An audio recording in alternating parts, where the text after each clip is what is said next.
Morning. My partner Roy Dixon and I are very happy to be here. And Hoss, thank you for the introduction, and thank you for the invitation from Michelle to come and meet and speak with your group. It was very impressive last night talking with a lot of you at the function. And we actually flew over here from Baltimore, Maryland with somebody that's been coming to this event for 30 years.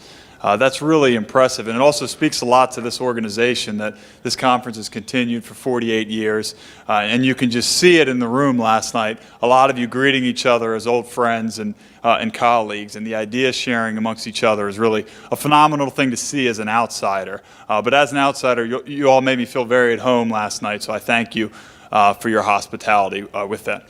So we're going to talk today about succession planning for family businesses. We recognize that not everyone is a family business, but what we're hoping is that each of you is going to be able to get something of value of today's presentation that you can take and implement with your businesses and with your families.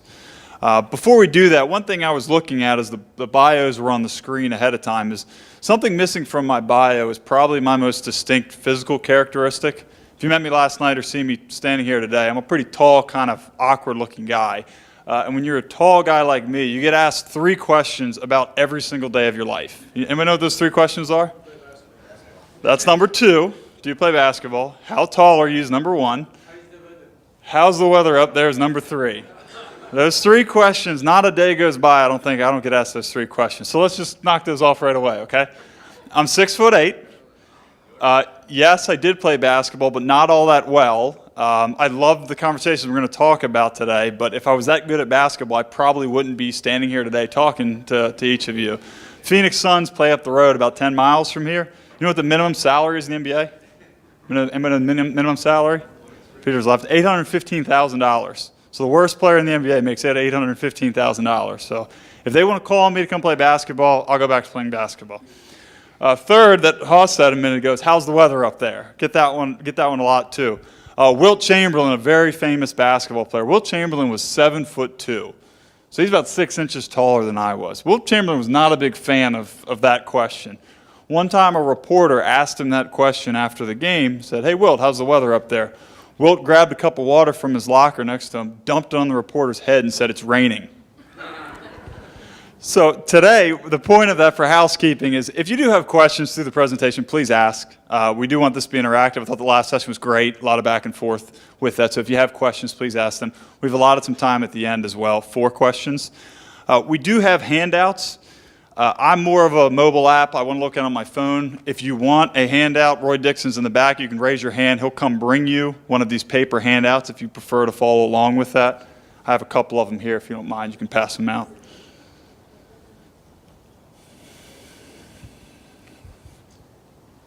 But again, all the slides you'll see up here, and they're on the mobile app as well.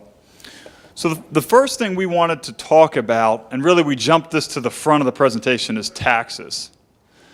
Right now in Washington, D.C., tax reform is all over the news headlines. It's the topic of conversation. Probably in many of your state houses around the country, they're talking about tax reform, tax changes as well. So we wanted to address that topic first. And as an example, my favorite football team is the Washington Redskins.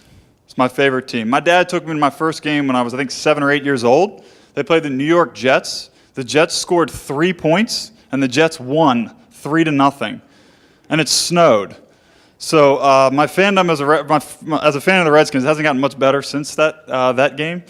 But in the early 1990s, when I went to that game, the gentleman who owned the Redskins, his name's Jack Kent Cooke. Some of you may remember hearing that name. Jack Kent Cooke owned the Redskins at that time. He passed away in 1997. Jack Kent Cooke and his family no longer own the Washington Redskins. To make a long story short, at the time he passed away, the estate taxes were such that his family didn't have the resources to pay the taxes and keep the team in the family. So it was ultimately sold to Daniel Snyder, who still owns the team today.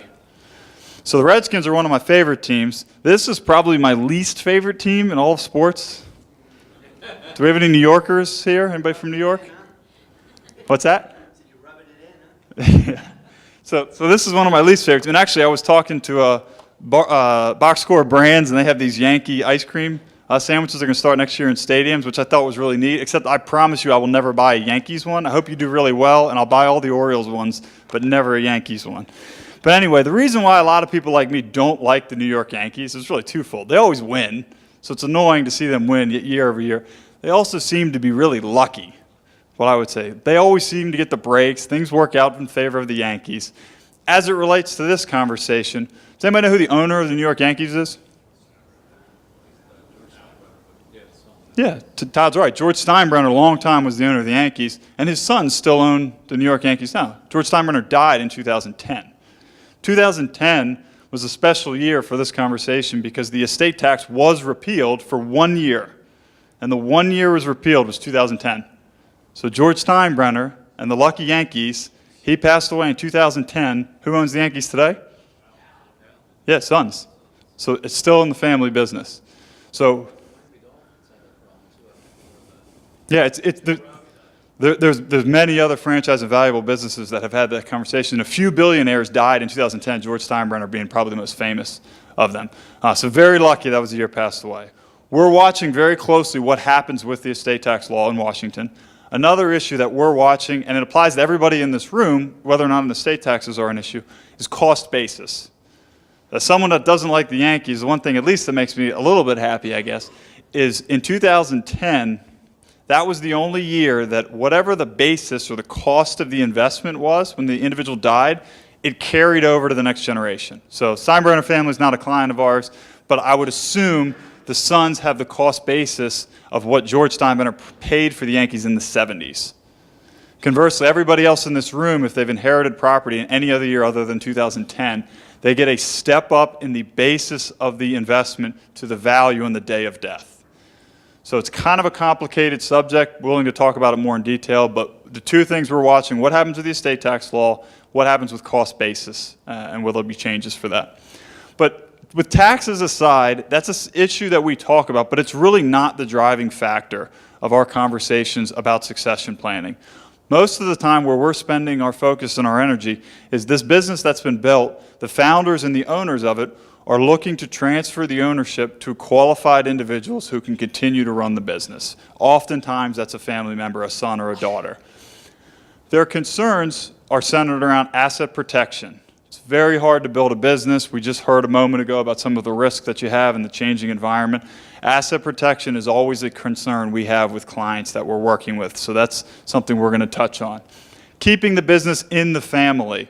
There's a lot of pride that goes into building a business, and I had a chance to meet these individuals before I walked in here, and you said 1955 business started? That's really a phenomenal thing. And a lot of family businesses are trying to do that generation over generation, is keep the ownership and control in the family. Control. I'm going to do a case study at the end of the presentation about a client we work with, 75 years old, and I promise if you call right now, he's going to answer the phone. Loves working, he's there all the time, keeps him active, really, really enjoys it. Not ready to give up control of it, but understands the need to have a succession plan in place. And then financial independence. Without the financial planning process, it's very difficult to talk about succession planning. So financial independence is very often a topic we're discussing with our clients. So taxes are an issue, but certainly not the driving factor. What we're going to cover today, you could see the goals of the presentation, and this is what I think everybody here could take something and apply it to their business is what we're hoping. So the first is really about managing the family dynamic element. I talked to a lot of individuals last night, husband and wife in business, dad and daughter in business, siblings in business, sometimes all of the above in business. So that family dynamic element is something that we work with our clients to improve upon. Mainly the communications between the family members of how they're addressing business issues. We talk about career development strategies for successors. I did talk to someone last night who was, you could tell, a second generation in the business and basically said, hey, I wish that my parents would step aside so I could run the thing. So that is a concern sometimes we have of, wait a minute, what is the career succession strategy in place to develop that person to be ready to fill those shoes? Those of you that have been in this business for decades, some of you have talked about, have learned a lot. Learned a lot about the challenges you had. Peter and I had a great conversation last night about what he's learned in his time in the business as well. So that's very valuable, and we work with clients to create that succession plan. A 911 plan, Roy's going to cover. That's really an emergency plan for some worst-case scenarios for your business. And then the benefits of creating a family charter and a family advisory board. So I'm going to introduce my partner, Roy Dixon, to walk through some specifics of these. Thanks, Joe. Good morning, everyone. Before I get started with my presentation, however, there's one issue I think we need to clear up. I'd like everybody to know that I am a grandfather.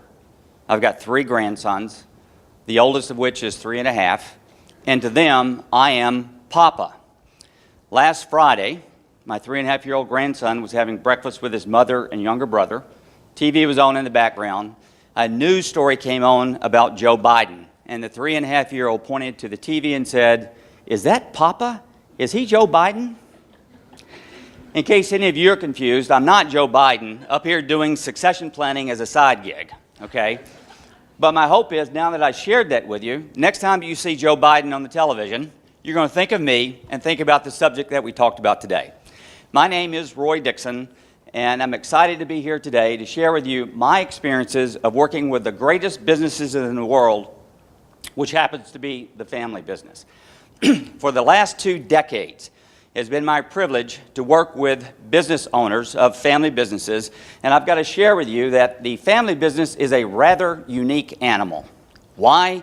Because it represents a blending, and unfortunately, too oftentimes, it represents a clashing of 3 distinct domains. In the family business, the 3 domains that are at the heart of the business are the family domain, the business domain, and the ownership domain. Now, each domain has its own unique set of roles and relationships. In fact, I have learned that these various relationships within the family-owned business must be managed by and among all of the family members. The heart of the issue is the different hats that you happen to wear within a family-owned business. Think about it for a minute. The family hat.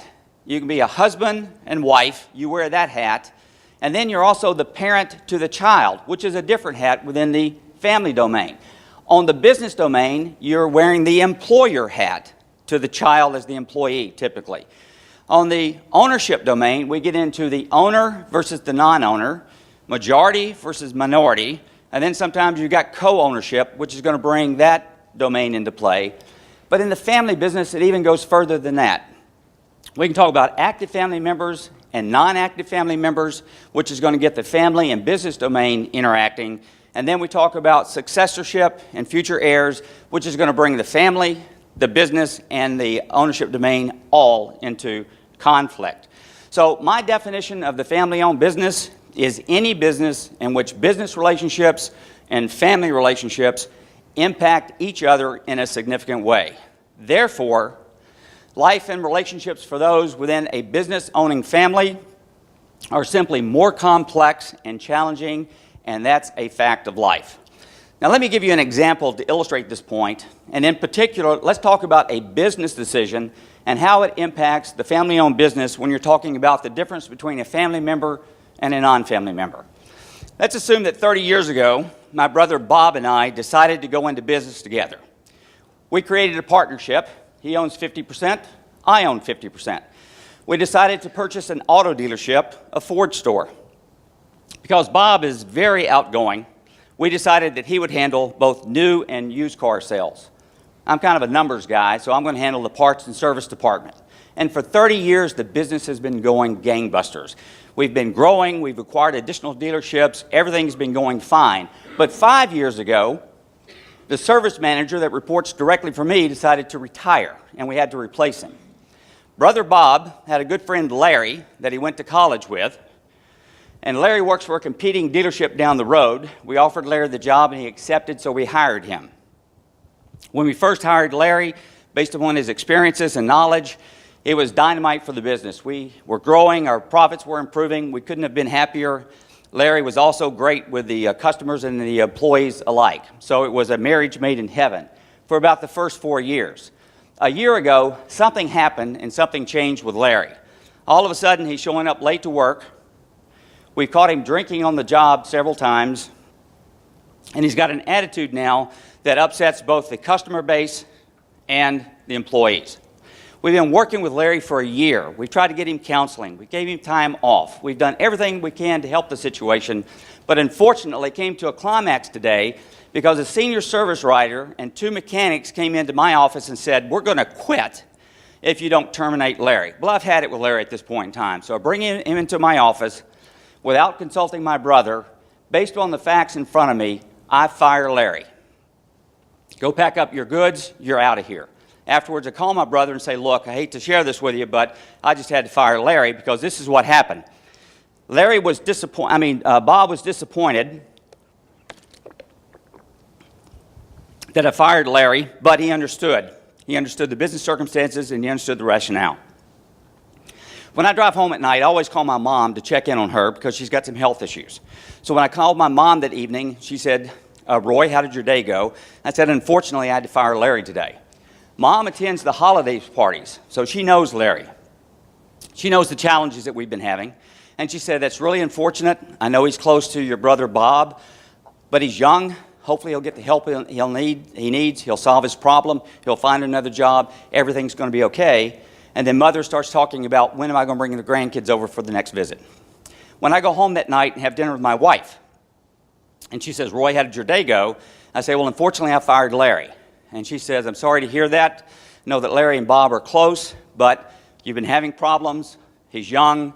Hopefully he'll get the help he needs. He'll find another job. I'm sure he'll land on his feet. And then we start talking about our plans for the coming weekend. When my brother Bob goes home and has dinner with his wife that night, his wife, Mary, said to him, how did your day go? And Mary says, well, unfortunately, Roy fired Larry. And she's disappointed to hear that because of their friendship. She also is aware of what's been going on in the business, and she says the same thing. He's young. Hopefully he'll get the help that he needs. I'm sure he'll find another job. He'll land on his feet. And then they started talking about their plans for the weekend. At that point in time, both my brother, my mother, my wife, and my sister-in-law all understood the business circumstances and why it was necessary for the good of the business to fire Larry. Well, now let's take that exact same scenario and let's make one critical change to it. Instead of Larry being a friend, we now have Bob Jr., who is the employee that I fired. Bob Jr. is my brother Bob's oldest son, my nephew. How does this impact the decision that I made to fire him? Before Bob Jr. clears out his office, my phone is ringing. My wife is on the phone, and she opens the conversation by saying, Roy, have you lost your ever-loving mind? You just fired your nephew. Are you kidding me?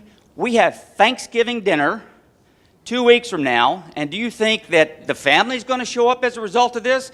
Definitely not Bob, not Mary, not Bob Jr. and his family. You have ruined Thanksgiving. Oh, wait a minute. We've got this joint vacation scheduled in January. The cruise to the Bahamas. We've already paid for all that.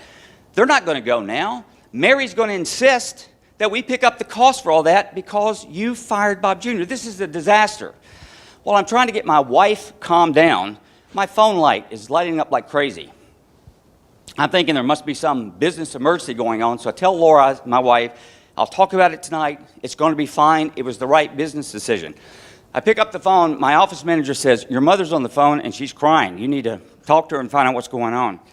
So I get on the phone and say, Mom, what's going on? She opens the conversation by saying, son, have you lost your ever-loving mind? You fired my grandson? Are you kidding me? You know that they recently had that baby, the new baby. Last year they bought a house that they can't afford if he's not working in a family business, getting the compensation, the salary that he's getting. What are you thinking? Now my grandson and my great-grandson and his wife are going to end up on the street. While I'm trying to calm my mother down, my brother Bob gets a phone call from his wife. His wife opens the conversation by saying, has your brother lost his mind? Who does he think he is that he has the authority to fire my son because the last time we had a conversation, you own 50% of the business and he owns 50% of the business. He doesn't have the authority to do that. Now, let's go back and regroup for a minute. When it was Larry, I had the commitment of my brother, my mother, my wife, and my sister-in-law that based upon business circumstances, I made the right call. Now that it is my nephew that I just fired, look at all of the issues that became relevant that were not relevant before. First of all, Thanksgiving dinner. Now I've ruined that as a family. Second, that joint family trip that we talked about. Third, When I fired Larry, my sister-in-law didn't say anything about whether I had the authority to do it as a 50-50 owner, but now it's a relevant conversation. The level of compensation that we are paying to the family member, and as you know, in family businesses, sometimes we don't pay them market value. We basically increase the amount that we pay them because they are a family member. Now the level of compensation comes into play because how are they going to afford the new baby? How are they going to afford the mortgage payment that they've had? Now let's look at the other three. My mother's concern, my wife's concern, my sister-in-law's concern. They don't own any of the stock in the dealership. They didn't have a specific opinion other than the fact that they were sad when I fired Larry. But now all three of them, without ownership, feel like they can influence the decision in the business because it happens to be a family member. So what this leads to is the conversation that within the family-owned business, the fact that relationships are built around both the family and economic conditions are going to create tensions. It's this interdependence that's at the heart of the family-owned business. Doesn't make it better or worse or good or bad. It's simply a fact. It's there. This interdependence joins people together, and it can make it very difficult for people to exit the business, and sometimes it can result in misery, unhappiness, and conflict. If you look at the domains, and we look at how you determine success, this is what leads to the issue here. When you talk about a family, how do you judge whether or not the family is being successful? If you talk to the spouse, she's looking for harmony, unity, you've got everybody's back, and they're looking at self-esteem. What does that have to do with the black and white issues of business ownership, where we're looking at production, profit, and future growth? What about the ownership issue?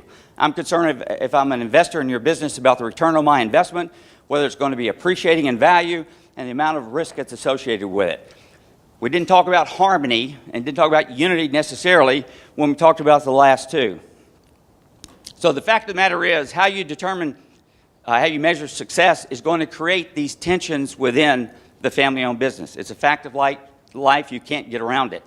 Sometimes people are going to ask, are you a family-first business, or are you family-first family business, or are you a business-first family business?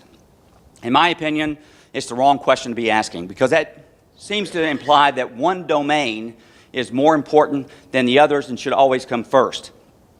The fact of the matter is, in a family business, sometimes the business domain is going to have to take priority over the family domain. Other times, the family domain is going to end up taking priority over the business domain, and it's going to set up the possibility for the conflict. No one domain can always be dominant, or relationships are going to suffer. It's just a fact of life. Here are several businesses that we've identified where feuds destroyed the businesses. Many of the world's greatest businesses are family-owned, and with this comes the threat of family feuding, civil rivalries, and petty jealousies. All right, so now we've talked about the family business, what's unique to it, and why it sets up these challenges and problems that you've got. Now what I want to do is walk you through the Armstrong-Dixon roadmap for family succession. What we want to do now is talk about 6 key steps that we work with our families and saying, look, if you will establish and implement these 6 key steps, it will help you build a solid foundation that will assist in transitioning the family business. The first step, you have to recognize that the family succession is an ongoing process. It's not a destination. By that, I mean, I'm often referred to a business owner, husband or wife, doesn't matter. In the first meeting, they say, I've got a buy-sell agreement. I've got life insurance, therefore I don't really need your services. Well, simply creating some legal documents and buying life insurance is not a succession plan. If that's what you think, you completely ignore that transition of ownership and management is a group effort, especially within the family. Succession planning in a family is the epitome of give and take. I've seen parents that are trying to take a business and shove it down to a child that has absolutely no interest in wanting to be involved with the family business. On the other hand, I've seen these children who are trying to rip control and ownership away from the parent when they're not ready to go. And in either case, it derails the process. You have excluded stragglers that become resentful family members and disgruntled minority shareholders. What we mean by that is that you have individuals that will do succession planning in a vacuum, not include the other family members as part of the conversation. And when they do that, then you'll have some children that are going to inherit stock that are now at odds with the children that you've decided to leave in the family. I'm going to go back for just a second because that story I told about Bob Jr., some of you were kind of chuckling as I went through some of the examples. The problem is that actually happened to me. I flew out to meet with a family to help them do a family board meeting, was met by the owners. They took me up to the conference room, and the business owner said, by the way, I want to let you know I just fired my grandson from the parts and service department because 3 people threatened to come in and quit today. And he said, we got 15 minutes before the meeting, I've got to step out to the restroom. When he did, the wife broke down in tears and said, he's German, he's stubborn, he's not going to change his mind. My grandson just recently had a new baby. They bought a house 8 months ago that he's not going to be able to afford with any other company that's going to be able to hire him. These issues are real, and they rip families apart as a result of that. All right, the next thing, and part of that we talk about, we think the second step that you need to do is you need to create a family wealth mission statement. You go into any business in your community, and they're going to have a philosophy, a business philosophy that's stated there. As a customer, you know what you can expect. We think as a family, you should sit down and do exactly the same thing. You need to get everybody together, those involved with the business, those not involved with the business, and sit down and identify your mission, your vision, and the core values. And we've got a sample of a statement up there that a family has basically created.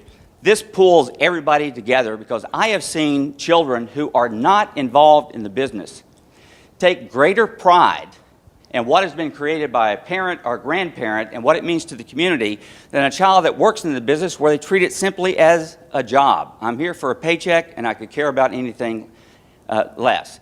You get the children who aren't involved, there's kind of a blood equity connection that they basically have with the business.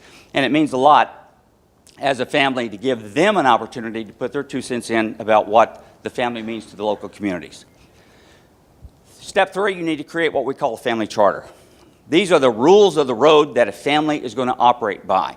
And on the tabs that we have here, and I have a book up here that we put together that has those tabs and the basic comments of what a family said, we're going to go by and identify the rules of the road. We're going to state who is going to be allowed to work in the business, what it requires for you to become an owner in the business. We're going to outline if spouses and in-laws are going to be allowed to work in the business, and et cetera, all the way down through the various issues. You talk about them when people aren't fighting. You get the rules of the road, you get the consensus of people to buy into it, and then they guide the process for the family. So the things you do is you establish clear roles and responsibilities in the family charter. You identify who is going to be allowed to work in the business in the family charter. You identify the qualifications that you have to have in order to be allowed to work here and have ownership. I mean, I've seen some auto dealerships where a child graduating from college is immediately put into a general manager position and paid accordingly. Maybe, $250,000 fresh out of college to be qualified as a general manager. If a non-family member wants to fill that role, you've got 12, 15 years of experience that's going to be required to come close to being able to occupy that position. This is spelled out in the family charter, what is required to be able to do that, how compensation is going to work. Is it going to be a fair market value? Are you going to pay them because they're simply a family member and you can afford to do so? You discuss whether or not, if you're passing the business to the next generation, are you expecting them to be good stewards of it, to pass it down to your grandkids? Are you saying, we don't care, it's a financial asset. Do with it what you will once we're basically gone. Treatment of active and non-active family members in the business, and then you talk about how succession is going to determine. If you get the rules of the road written out now and discuss it and get everybody's consensus in there, you even have a section that says what you have to do to change the rules. So everybody's on the same page, better communication, and everybody knows what the goals are going to be. Step 4, if you're going to identify a successor, the successor first and foremost has to be a willing participant. 2, they need to be qualified. And 3, they need to be properly trained. When I meet with the families and I go through and work with the children that work in the business, one of the first questions I ask them, is it a fact of life that you were going to work in the business?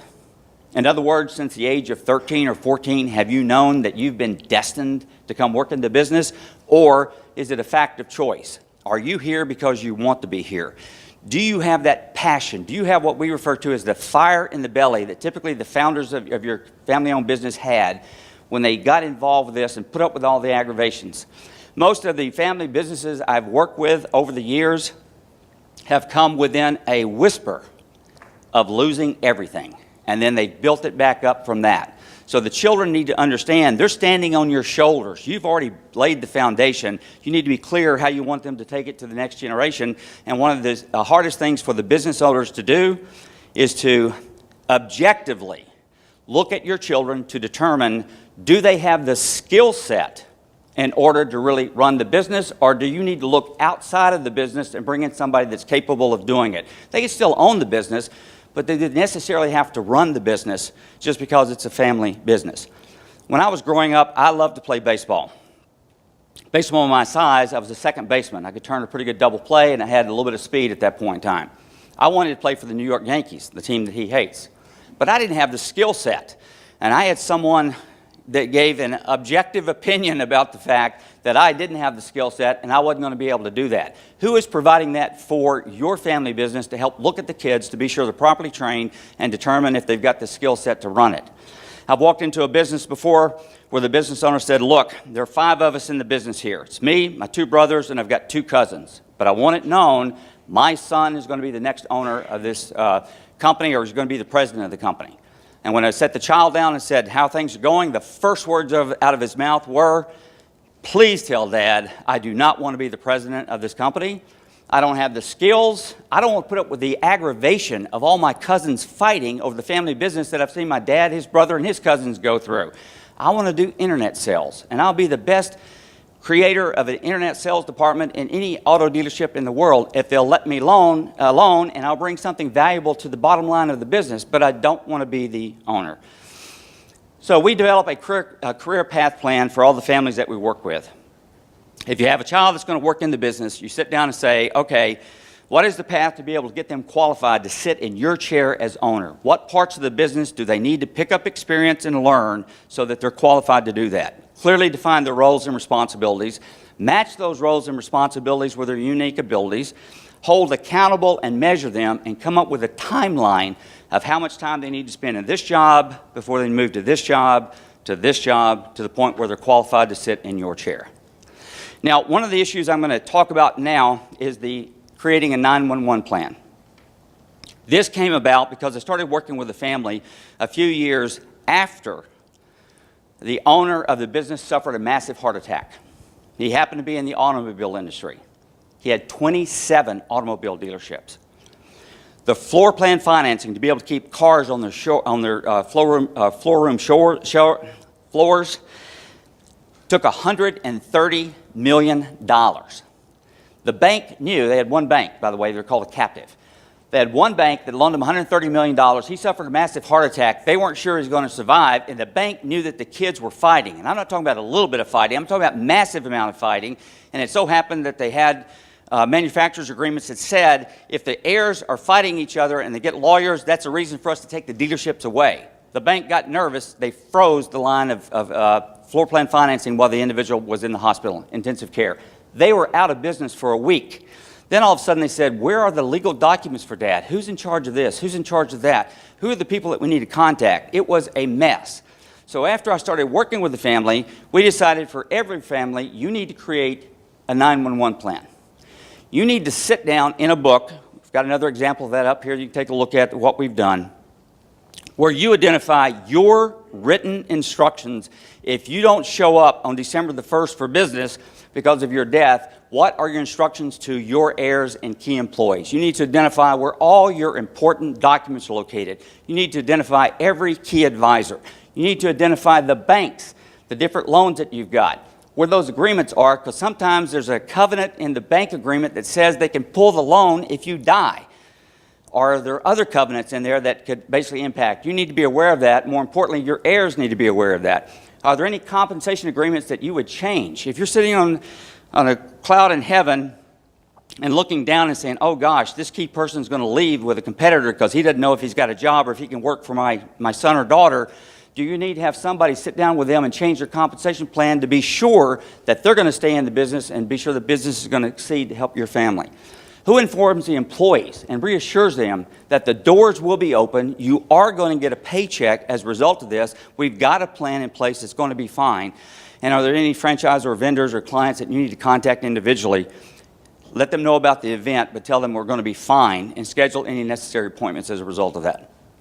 So create your 911 plan and be sure that you've got it updated, reviewed on an annual basis. Next, we're going to talk about developing a family board. Why do this?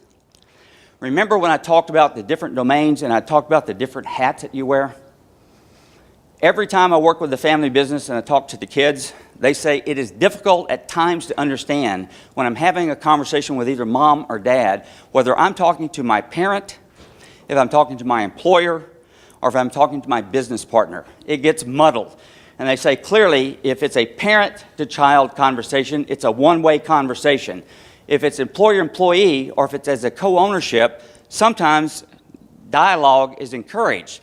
But they don't want to appear that they're trying to be overzealous or trying to insult you, but it's not clear what your role is.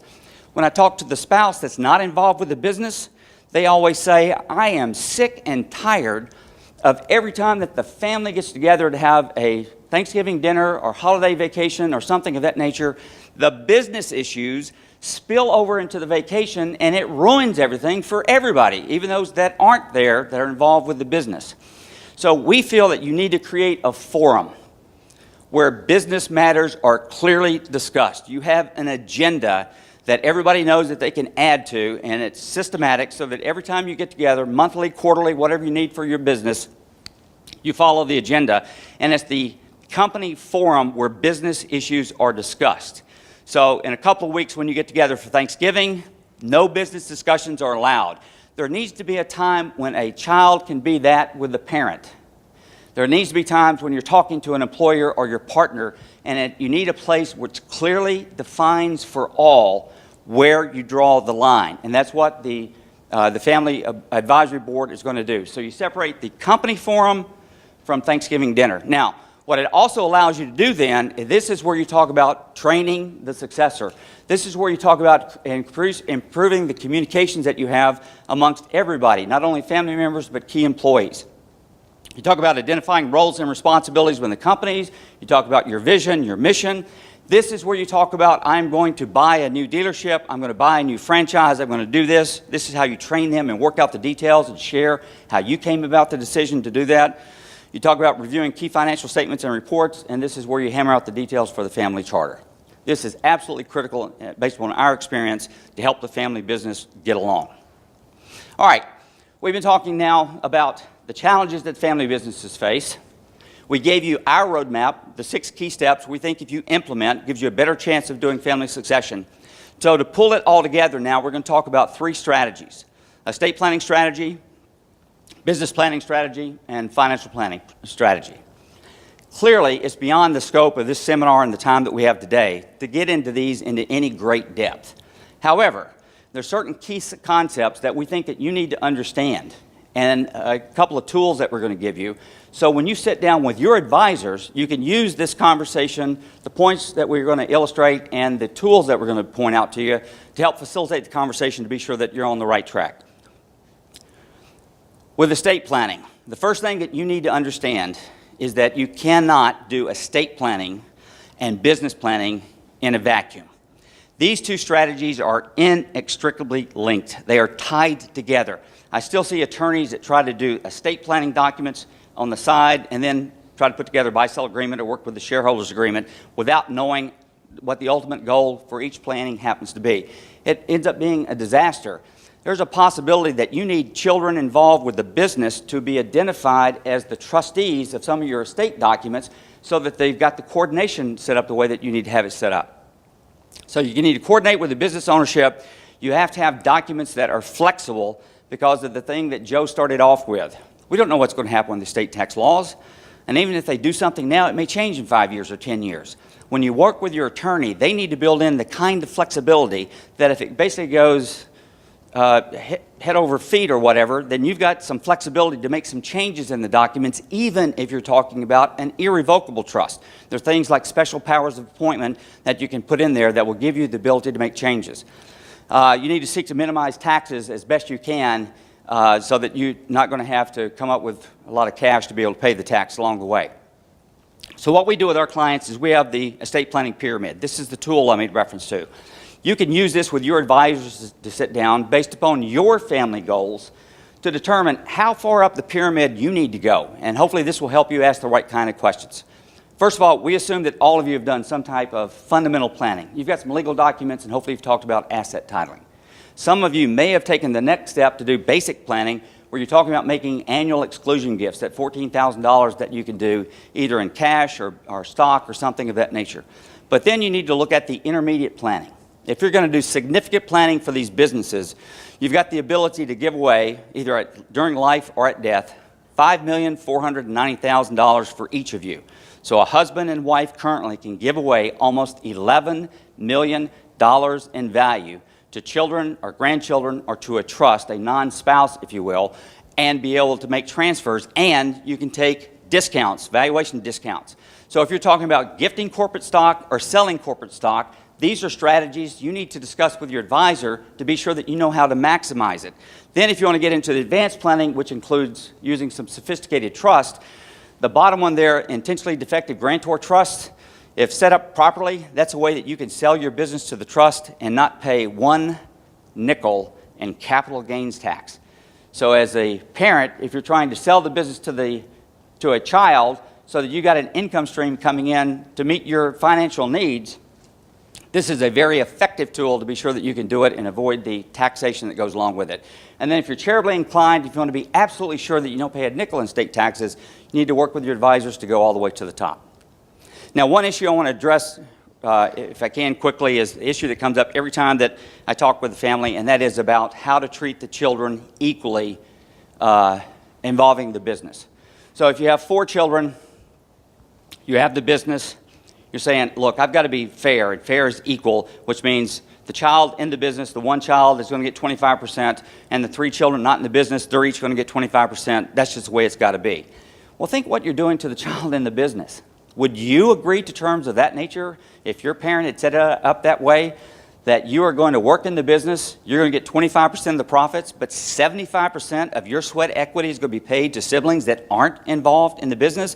Is that really the fair way to structure the way that you're doing it? And maybe with your family, you conclude that, yes, that is the fair way to do it. But there are other options that you can explore. This little cartoon thing, take a look at this for a minute. Let's assume that your family goal was to take your 3 kids to a baseball game so that they could all enjoy the game together as a family. That's your goal. Your assets that you have available to you are 3 crates. So if you got 3 kids, I got 3 crates, I've got to be equal. Each one gets a crate to stand on. But look what that does to the family and the children. The little guy on the right there is having to peer through the cracks in the fence in order to be able to see the game. Is that really the goal, the family goal, the way that you wanted them treated? Clearly, the other 2 children have fantastic views of the game. What about, instead of being equal, you decided to be equitable? You still got the same 3 kids, you still got the same 3 assets, those crates, but this time you take the smaller guy, whether we're talking about his age or her age or his height or whatever, or their skill set, and saying we're going to even things out a little bit so that everybody can enjoy the game. Does it mean that the oldest doesn't get to stand on the crate? Well, no, but the oldest can still see the game and still see the playing field. But now the youngest is brought up so it's more equitable in the way that you treated them. You need to look at your assets. Is $1 million of cash in the bank really equivalent to $1 million of business stock? Where the business stock can be gone in a heartbeat if you got the wrong manager involved and the wrong set of economic circumstances, where cash is cash. So do you need to really treat them equally by doing a dollar for dollar, or is there a way that you could be fair but possibly look at equitable instead of doing it on a dollar for dollar basis? Okay, let's talk about business planning strategies. The same first step, properly coordinated with your estate planning documents. And you have to start off with the correct business entity, and then your succession planning documents need to be reviewed. Sometimes when I talk with business owners, they think about succession planning documents as being a buy-sell. Well, it could be a shareholders agreement in addition to the buy-sell, but if you have a corporation, you need to look at how your bylaws are set up, and if you've got an LLC, you need to take a look at how the operating agreement is set up to be sure that everything is properly coordinated. Otherwise, you're setting yourself up for a big disappointment, especially for the kids when they get control of the business. We have the same kind of tool on the business side, the same pyramid. You start at the bottom and you look at entity formation. The fact of the matter is, when you're doing estate planning, some business entities don't work very well. Sole proprietorship doesn't work well at all. A C corporation is very, very inflexible. An S corporation and an LLC provide a lot of flexibility to meet your family goals. So you start at the bottom. Look at how your entity is formed, look at your structure, the operating agreements, and review all of that. Then go up to contingency planning to find out buy sell, how should it be put in place, and how you want to structure that. You're concerned about managing liability and risk. Then you go up to fringe benefit planning, in particular if you have a bigger company with a number of employees and you want to treat them. But if you're going to get into succession planning as part of your family goals, you need to go all the way up to near the top of the pyramid where you look at the family charter, that family board, and the career path development. And if you're going to talk about doing sale and control, you need to get to the top of the pyramid where you're trying to determine how control is set up. Do you have voting and non-voting interest in your businesses? So if you are going to have children not involved in the business that they're going to have ownership, should they have non-voting and give the voting control to the kids in the business? I have many businesses where we've set up that are corporations. We do 10,000 voting shares. We have 100 voting, we have 10,000 total shares, 100 voting, 9,900 non-voting, okay? So you can work it so that you can have children that have equal ownership, so they have equal equity in the business, but all of the control would reside with the individuals that are involved in the business itself. Okay, next I'm going to turn it over to Joe, and he's going to talk to you about the financial planning process and how that fits into the game plan. Joe. Thank you, Roy. So I was waiting there for, I was waiting for that half hour. Phoenix Suns did not call. So Roy, 800,000, can I have a raise? Okay, all right, thought I'd try. The financial planning process is very important in this. I would assume, again, many of you work with certified financial planners to help you through this process. There's 6 steps in that financial planning process. Establishing a relationship built on trust with the planner that you're working with. Planner then gathers data about your circumstances, including what goals you're looking to accomplish. Again, everybody's different. Analyze that situation. Make recommendations and alternatives based upon that situation. A lot of long-time business people here. I just met Hoss a little while ago, but I bet you Hoss is a good decision maker. So if his advisor sits with him and says, here's option A, B, C, which one's best, he's going to make the right decision for his family and business. So that's an important part of the financial planning process. Then you work with your advisor to implement those recommendations with your plan, and then monitoring. The only thing we're certain of is change. Economy's going to change, business environment's going to change, tax laws are going to change. Monitoring those recommendations. So it's a continual process of why that financial planning process is so important. And as an example for this, I worked with a client one time, and just coincidentally, the day I met the client was the day of the 40th anniversary of the client's son working in the business, and the son had 0 ownership in the company. So do the math. Son had been there for 40 years, it was his 40th year. How long do you think dad and mom had been there working in the business? Long time. Great family business. But the reason they had never pursued succession planning is they did not feel confident in their own financial independence. So we had to walk through the financial planning process, which allowed them to feel more comfortable to begin that conversation, because 40 years in the business, the son hasn't proved himself at that point. I'm not sure it was ever going to happen. But the financial planning process helps unlock some of that. Also with financial planning, what's important is the business might be great to support mom and dad and may have a great lifestyle for them, support with the way they want to live. But if 2 or 3 children are entering the business, take that same business, divide the profits, the cash flow available to salary, divided by 3, that very much changes the equation for the children that are involved in that. So part of that financial planning process is determining what the business can support, because you can see if it's split that way for children. Same thing if we're going to grandchildren and more people involved. Very different environment. So we wanted to walk through a case study of an example that's very common of a client we'll work with, and probably very common to some people in this room, some of the facts and circumstances. The caveat for this is, remember, everyone's situation is unique and different. Please work with your financial, your tax, and your legal professionals for your situation. But we did want to give you some of the answers to common problems that we see. So Mr. and Mrs. Cook are both 75 years old. Mr. Cook started the business in the 80s with minority non-family business partners. So Mr. Cook owns 51%, non-family members own the other 49%. And there's actually two entities we're talking about. There's an S corporation that owns the operating business, and then there's an LLC that throughout the way they've purchased some real estate to help with the business. So they had two entities that we're working with here. There's 3 children that the Cooks have. 2 sons, both of them are in the business. They also have a daughter. The daughter's not in the business, but the daughter's husband is in the business. And they have a granddaughter who's really a rock star for them in the sales department for them and has been phenomenal for the business. So a lot of family members involved. Mr. and Mrs. Cook have concerns about the eldest son's ability to run the business. They just don't think that he's the right fit. They have more confidence in the middle child being able to do that. So that was a concern that they had. This is the example I said before, 75 years old, in the office at 6 in the morning, call them that they're working. You're not going to walk in there and have them get rid of their control and their ownership right away. It's just not going to happen. They enjoy it too much. It's part of their identity, who they are. However, the Cooks understood the need to pursue succession planning so that this could continue beyond the 2 of them. They get along well with the minority partners, but they signed up to be in business with those specific people. So Mr. Cook signed up to be in business with those minority partners, not necessarily those partners' spouses, those partners' children, and vice versa. Those partners didn't necessarily sign up to be in business with Mrs. Cook or the Cook children. So that was a discussion point we had to work through of non-family business partners. Very common for a first and only marriage. When we saw the will and testament that the client had, husband left everything to the wife, wife left everything to the husband. So very common arrangement you would see there. And then the Cook family owned property in multiple states. They own a vacation property in a different state from where their residence is, which is very common for clients that we work with that own property in multiple states. So let's talk about some of these issues.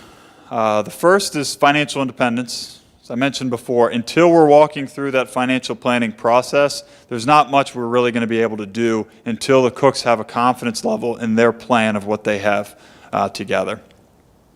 The second is probate. Probate, if you're not familiar with it, is the process, if you're not here, to be able to transfer your property over to your heirs. So it's a court-administered process. And there's really 3 issues with probate: the costs associated with it, the delays to transfer assets to the rightful heirs, and it's public record. A lot of clients we work with are private people, and they want to keep their affairs private, not in the public sphere. Especially now with the internet, it's very easy to access some of this information. That probate issue applies to the Cook family in multiple states. Every state that you own property and every county you own property in, you're going to go through ancillary probate in that state. So the solution for the Cook family was we worked with them to retitle assets and had their attorney create a revocable living trust. A revocable living trust allowed them to transfer assets to it, but maintain control of the assets and maintain the benefit of the assets for themselves. So it's really 2 parts of creating the trust and then transferring the appropriate assets into the trust. So that was the solution for the Cooks. Taxes, as I mentioned before, one of the factors to consider, certainly not the only one to consider. After the Cooks realized they had financial independence, they were much more willing to begin a gifting program. And the easiest or the most basic gifting program is they could give $14,000 a year of cash, of business interest, of real estate, whatever they chose, to kids and grandkids as they saw fit. Technically, they could give it to anyone. Their goals were to keep it in the family, make transfers to their kids. The more they're transferring during their life, the less they have to worry about the estate tax issue I brought up earlier in the presentation. So that was a good solution for them. Asset protection. I mentioned everybody, the spouse leaves everything to the surviving spouses in the current will. Well, the problem with that plan is if Mr. Cook leaves everything to Mrs. Cook, they may sit here today and say, we're going to split everything equally with our children, but in reality what happens is situations change. People remarry after one spouse passes away. So there isn't a plan right now to ensure that assets are protected for Mrs. Cook in this circumstance, but we're guaranteed to go down to their children as they saw fit. So working with their estate attorney, we were able to put together trusts that would ensure that the financial benefit went to Mrs. Cook, but the assets were going to go to the children as they saw fit at the second death. 4 other obstacles we saw with the Cook families: control. not ready to give up control. Roy walked through the strategy of voting and non-voting interest in the company. They really liked this idea for this particular family. As I mentioned, the eldest son, they weren't as confident with him having the control. So the plan is to transfer the non-voting stock, and they've started to do that through gifting, to the eldest son. But the voting control is ultimately going to be bought by the middle son at the death of Mr. Cook. So when Mr. Cook passes away, Mrs. Cook's not going to own the stock. It's going to be purchased by the middle son, so Mrs. Cook's going to end up getting the financial benefit, which she deserves and has earned, but the son who's capable of running the business is going to have the voting control of the 51% to continue on. That was the strategy that was right for them. And that leads me into the next point of fair distribution. When I was talking last night to an individual here, we got on the subject of succession planning, and he said, how do you do it? Do you just tell everybody to split everything equally between their kids? Well, no, it's not our job to tell them how to do it. It's to work with them to say, what's right for your family? What's right for your goals and objectives? In this particular case, equal versus equitable for Mr. and Mrs. Cook meant let's have the business assets be purchased and transferred to the kids that are actually active in the business. But we have a daughter that's not active in the business. So how are we going to make that fair to her? And they determined that they were going to leave real estate assets that they own to the daughter, but the business interest through the succession plan, we're going to go to the sons. That's right for the Cooks, might be right for your family, might not be. Each circumstance is different to determine what's equal versus equitable. Contingency planning is a very important one. I hope you've done some level of this. I actually just Friday had a breakfast meeting with a company local to me, and the business owner wanted to know, because he was in business with a woman who was going through a divorce, what he could do to protect the business from the woman's husband, who he didn't get along with well, now they're going through a divorce. So my first question was, well, what does your shareholders agreement say? What's your buy-sell agreement say? He said, well, we don't have one. Can you help us do that? Well, it's a little too late. If you're pursuing these after the emotionally charged event of a death, a disability, or a divorce, good luck. Really, the time to do that is when everybody's happy, healthy, making money, and getting along. Then you can have those conversations about how do we handle these situations? How do we determine what the value is of this closely held business? So a buy-sell agreement and a shareholders agreement negotiated between the shareholders can help prevent a lot of those problems that we see come up. The 911 plan, as Roy mentioned earlier, that's for that emergency scenario of where do we go, what do we do in that worst case event. Family dynamics, we've talked a lot today about wearing different hats. We think the advisory board and the family charter are a way for children to know that they're approaching the owner of the company or their boss and not mom. Or they're approaching the owner of the company, the boss, and it's not dad they're talking to. Because there are those different domains, and the advisory board and the family charter allows you to create that separation. So the mom knows when she's talking to her daughter versus when she's talking to her employee in that conversation. So we think that's a solution to help with some of the obstacles that you see in a family business. So each of you have, I think, a handout in front that you see. This is a list of some common areas that we see clients need to include in their overall planning. So we assume that you've done some levels of this, but we do think these are missing parts that clients often have when we first meet with them. But again, we thank you guys for hosting us today, and we wanted to have some time if there's any questions that you might have about our process.